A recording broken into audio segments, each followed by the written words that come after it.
What was supposed to be a night of celebration turned into disaster after 4 friends who were all drunk left the bar in the city without a designated driver. Designate a driver. Don't drink and drive.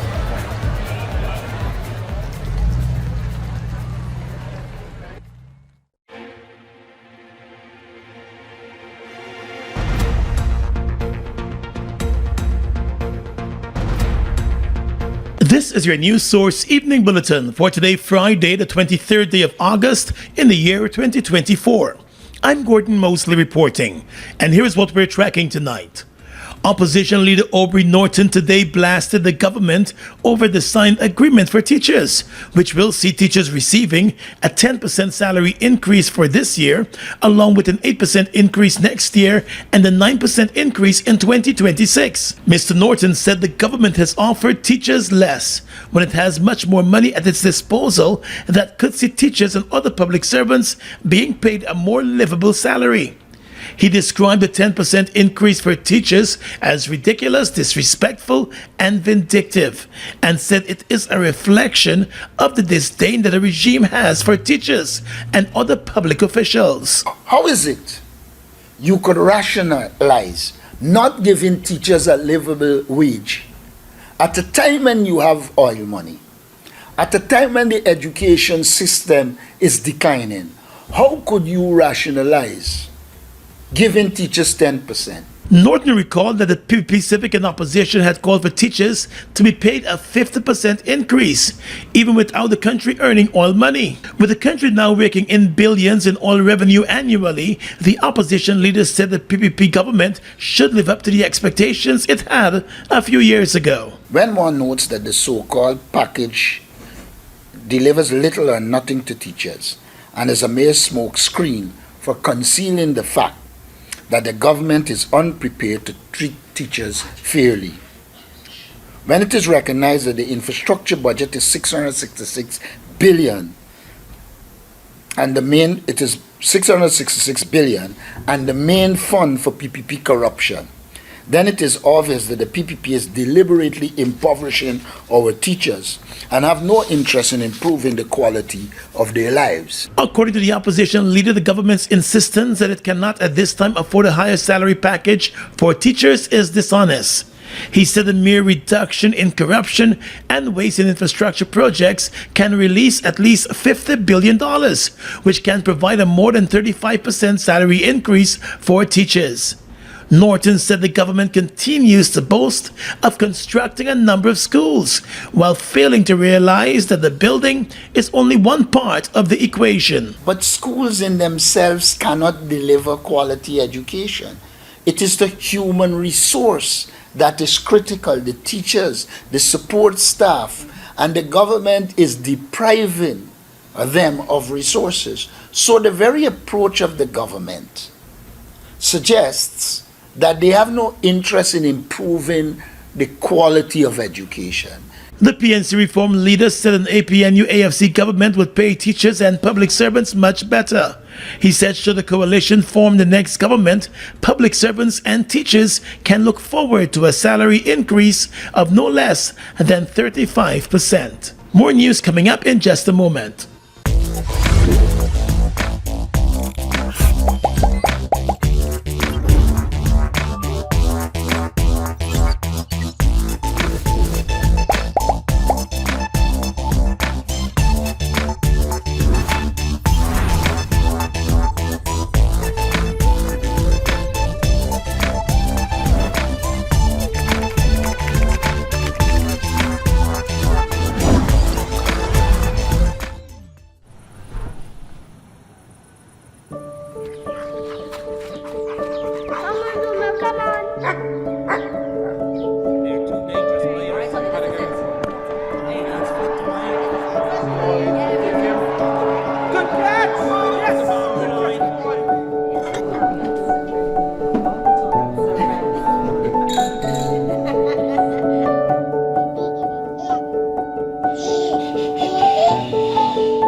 Your own home is so much more than just 4 walls, floors, and ceilings. It's a lifetime of great memories and stories. Come talk to us and start your journey home today.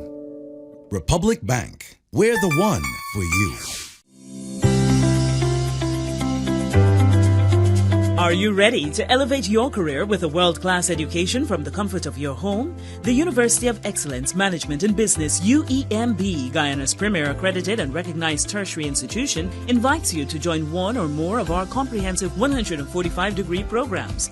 Registration is now open for our next intake on September 9 and every 2 months thereafter. Enroll now and secure a 50% scholarship. Choose from an ABA, BBA, MBA, MPM, EMBA, EMPM, and LLM degrees, available in 14 specializations. Whether you hold an undergraduate degree, a diploma, or relevant professional qualifications, apply. We are an accredited degree-granting tertiary institution in Guyana. Our programs are also equivalent to a USA Regional Accredited degree. Submit your completed application form, proof of entrance qualification, and any form of ID. For more details, visit our administrative office in the Critchlow Labour College, front building, Wolford Avenue, or call 225-1395, 225-1397-9, 618-3434, and 681-3434. Progressing to a degree is as easy as ABC with UEMB. Deal with the best and forget the rest. I can't wait until tomorrow. Yes. Start packing this, yeah? I ain't start packing yet. Usually I pack a couple hours before and I go. Drive.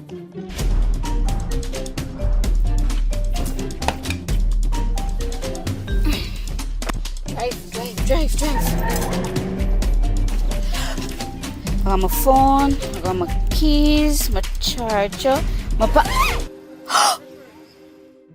Procrastinating planning for the future? Well, that's never a good idea. Let Demerara Mutual and Demerara Fire and General help you get started with planning for your future today. I'm with Dem.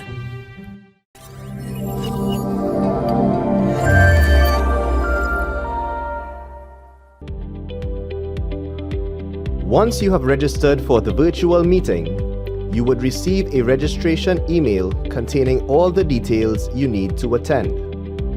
You may need to check your junk or spam folder or your promotions tab in Gmail. Open the registration email and click on the blue button to join the meeting.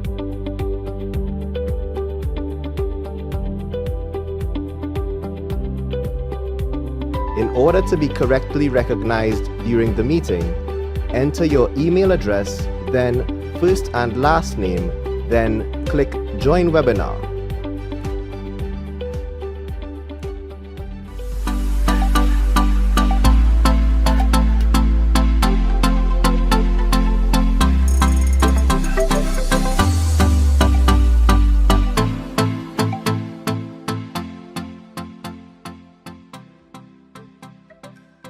For the best and most affordable way to ship to Guyana, ship with FisFreight. Sign up and take advantage of our business accounts, consolidation, a login portal to view your shipments, and if you shop on Amazon, we'll help you get the taxes you pay on Amazon refunded. That's money back in your pocket. We love bringing you savings. Sign up today and get started for free. Pick up locations in Berbice and in Georgetown. Turning our attention now to the oil and gas sector. With the government still awaiting word from the U.S. Export-Import Bank on its loan request to support the multi-billion-dollar gas-to-shore project, it is moving ahead with the project and has now invested more than $400 million in the project so far. That's according to Vice President Barrett Jagdeo. We have from our own resources so far, because of the delay in the loan, we have from our own resources paid about $400 million US. So more than half of the project from our own resources. The aim was to borrow about $650 million from Exim Bank. And we had $100 million in the first year as the advance payment and to borrow the rest from Exim Bank, about $660. We have from our own resources. So that's even better for us. The Vice President yesterday said based on the structure of the loan agreement that the government is hoping to ink with the U.S. Exim Bank, it could be reimbursed for the money it would have invested in the project as it waited on the loan approval. He said the project will be completed. That the project will be done, and we are, even if it means carrying it from our own budget. And the country should even be happy with this, that we managed to carry that from our own budget and still do all the other developments we're talking about. The U.S. Exim Bank has not provided any information about its approval process for the Guyana proposal. The gas to energy project is expected to be completed by the second half of next year. It has been facing a number of delays, however. This year, the National Assembly approved $80 billion from the national budget to advance infrastructural works on the project, including upgrades to transmission and distribution lines. Once completed, the project is expected to reduce electricity costs and add more than 250 megawatts of energy to the national grid. Opposition Member of Parliament and former Public Security Minister Kemraj Ramjatan has issued a call for the top brass of the Guyana Police Force, including the Acting Police Commissioner Clifton Hicken, to appear before the Parliamentary Security Committee to face questions on the operations of the police force amid several allegations of corruption which have rocked the force recently. Some of those allegations have been leveled against the force by senior officials in the government. During an AFC press conference today, Mr. Ramjatan said the nation wants answers about the state of the investigations into the allegations of money laundering and corruption, which have been leveled against senior officers. The AFC had suggested an independent probe of the allegations, but that suggestion was shot down by the government. Today, Mr. Ramjatan said there appears to be a cover-up of the allegations. It seems like a massive cover-up is being undertaken. Additionally, the AFC demands that the PPP government put pressure on Minister Ben, Home Affairs Minister, to convene meetings of the Parliamentary Oversight Committee on Public Security and to have as its first order of business the summoning of the Commissioner of Police and the officer alleged to have been involved in the fraudulent scheme, for them to be questioned by parliamentarians in that committee. Ramjatan also said the Parliamentary Committee on Security can look into the operations of the force and seek information from the top officials. Standing Order 87, which standing order was created as a result of a constitutional amendment, and that is an amendment to the Constitution of Guyana.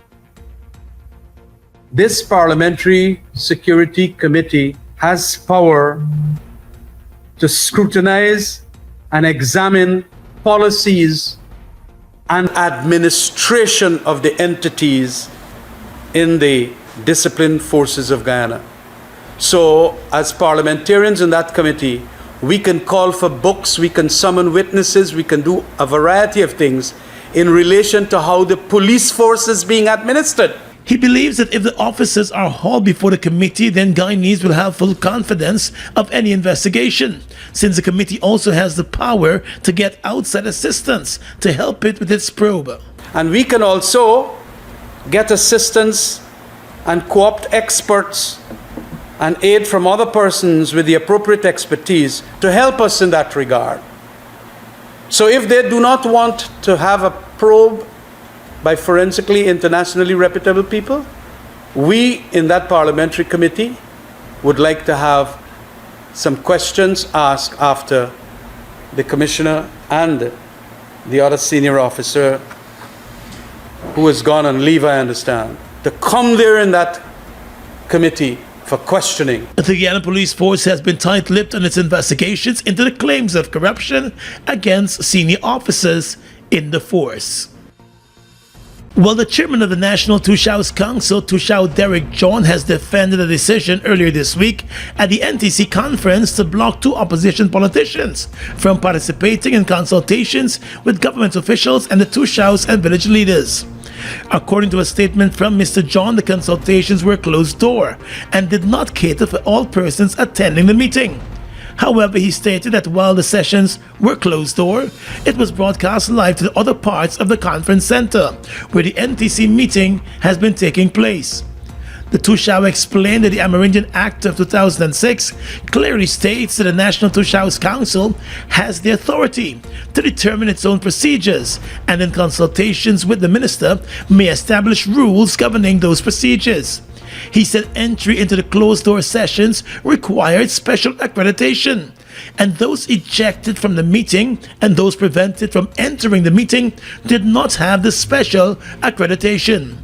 The NTC chairman accused opposition MP Vincent Henry, who was thrown out of the closed-door meeting, of impersonating another delegate with a fake badge. Tushao John said the NTC stands by its decision to take action at the meeting. Indigenous opposition member of parliament Vincent Henry complained that he was removed from the conference center by a police officer as he sat through a presentation that was being made by the Natural Resources Minister.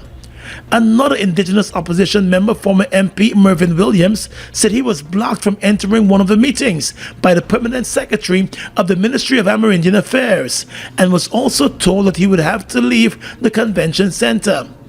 In a statement to the media, Mr. Williams accused the government of orchestrating the ejections and said the current administration would stop at nothing to have control over the National Tushao Council. The anticipation is finally over. It's the event that everyone looks forward to every year. Jam Zone Summer Break 2024 is on Sunday, 25th of August at Guyana's premier resort. Splashmans, a day of fun and excitement with beach games, jet ski races and water sports, an international pageant, plus international dancehall artist Raja Wild.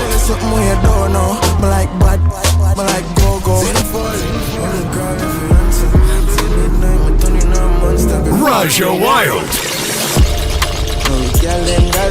Raja Wild. Raja Wild will be performing live in concert alongside Guyana's best and the 2024 winner of the Jam Zone Jingle Competition. Jam Zone Summer Break 2024.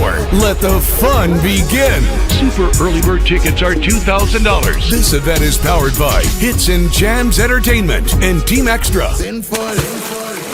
Exciting news! The capping stack has arrived in Guyana. In the unlikely event of an oil spill, this vital equipment is placed over a blown-out well to stop or redirect the flow of hydrocarbons, ensuring a rapid and effective response. With the capping stack now in hand, Guyana stands out as one of just 2 oil-producing nations in the region with such a crucial safety measure readily available. This marks another significant step towards ensuring that Guyana produces oil and gas safely and sustainably. Are you looking for the best high school education at affordable fees? Then register your child today at the VYC Academy. Now enrolling grades 7, 8, 9, and 10 students for the 2024-2025 academic year. VYC Academy, achieving academic excellence. For more information, call us on 227-1013 or WhatsApp us at 649-1300.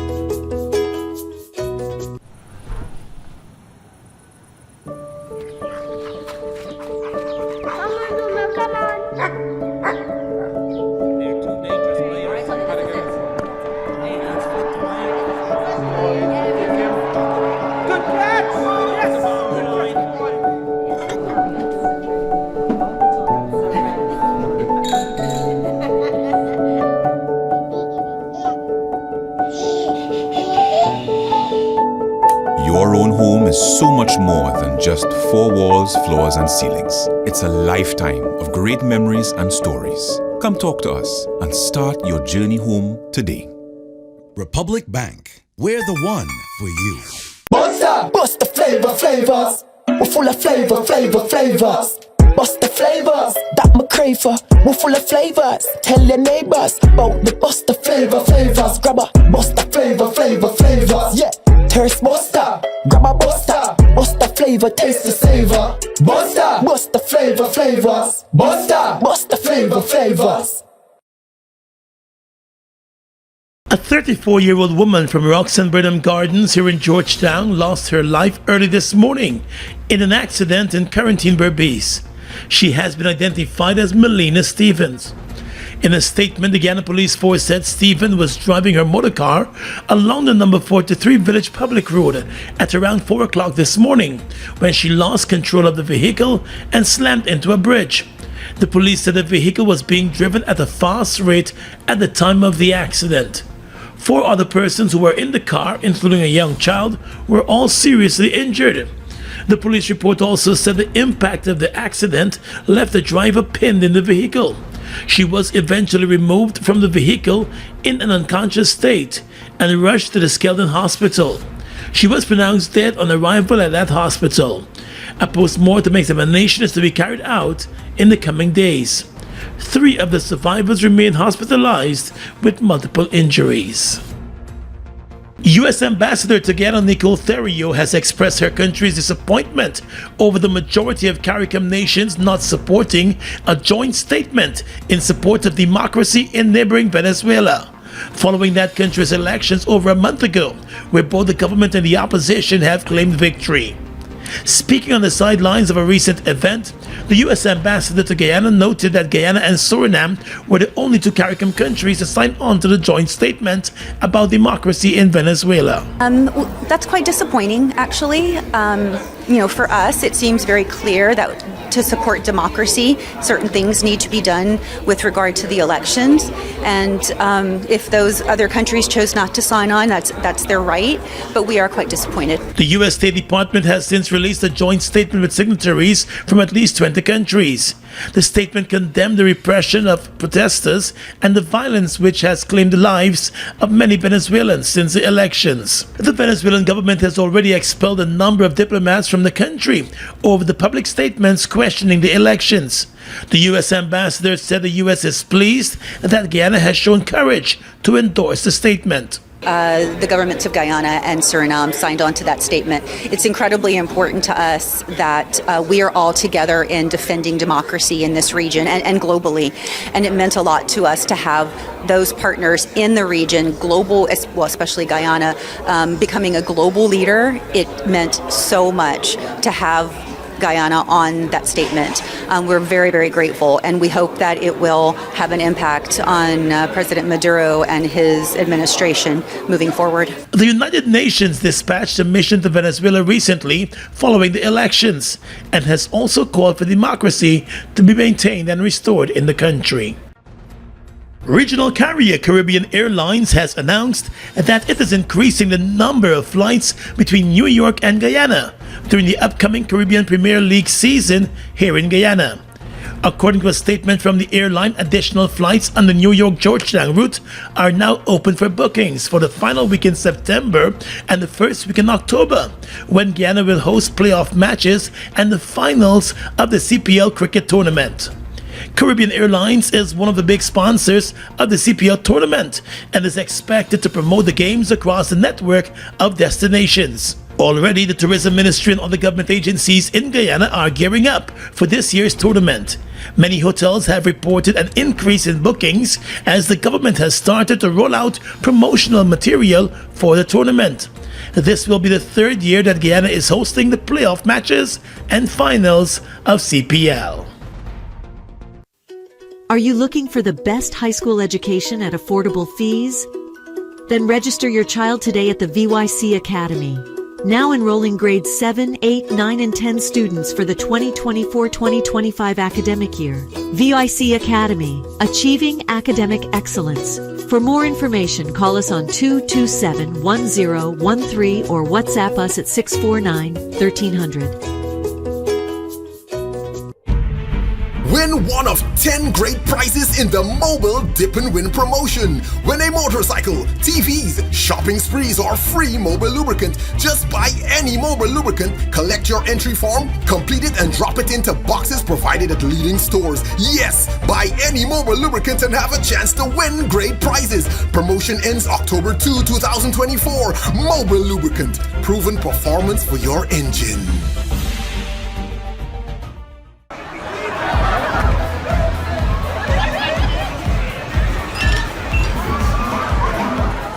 What was supposed to be a night of celebration turned into disaster after 4 friends who were all drunk left the bar in the city without a designated driver. Designate a driver. Don't drink and drive.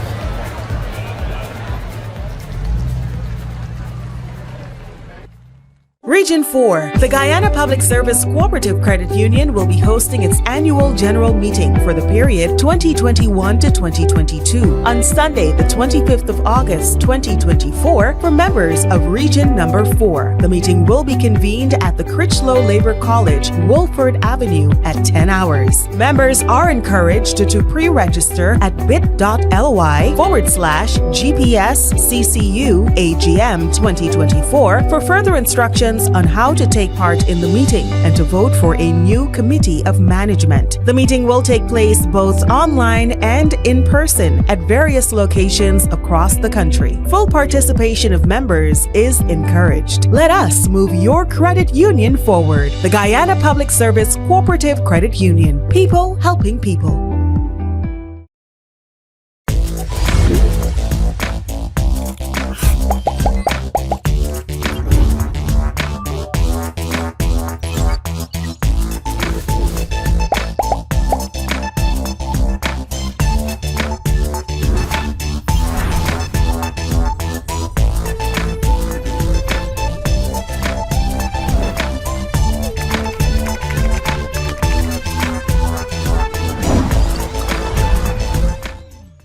Guyana's economy is rapidly transforming, and we're all part of it. Guyoil is at the forefront of this development by providing reliable and efficient energy and supporting community development from the very core.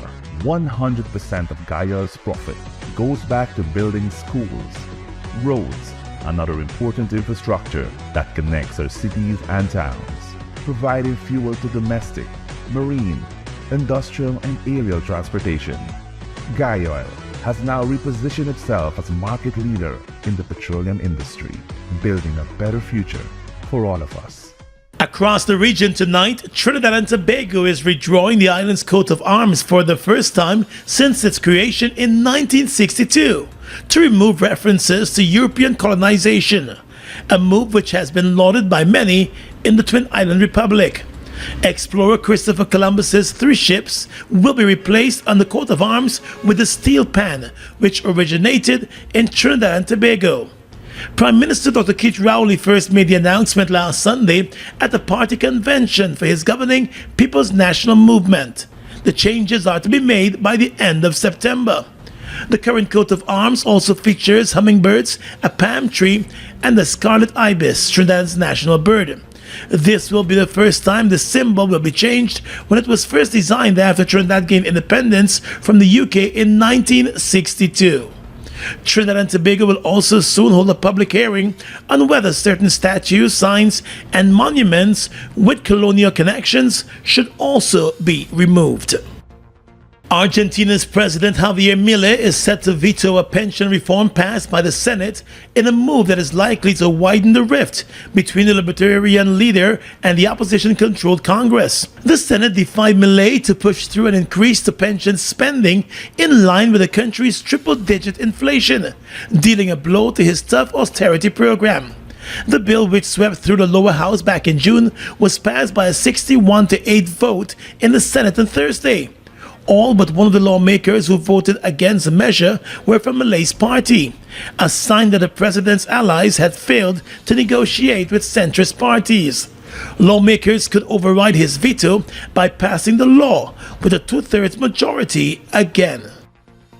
And finally tonight, international news. In Russia, 4 prison employees have been killed after several prisoners staged a revolt in a remote Russian penal colony and took hostages, federal authorities have confirmed. Special forces stormed the IK-19 facility in the southwestern region after knife-wielding prisoners who identified themselves as Islamic State militants claimed to have taken control of the sprawling complex. Authorities said the Special Forces operation had freed some hostages and neutralized all the attackers, but later confirmed that 4 prison employees had died. An unverified image posted on social media appeared to show an inmate holding a knife standing above a bloodied prison guard during the revolt. Russia's National Guard said snipers shot 4 attackers in the rescue operation. And that's your News Source Evening Bulletin for tonight and this week. I'm Gordon Mosley reporting and encouraging you to have a safe and enjoyable weekend.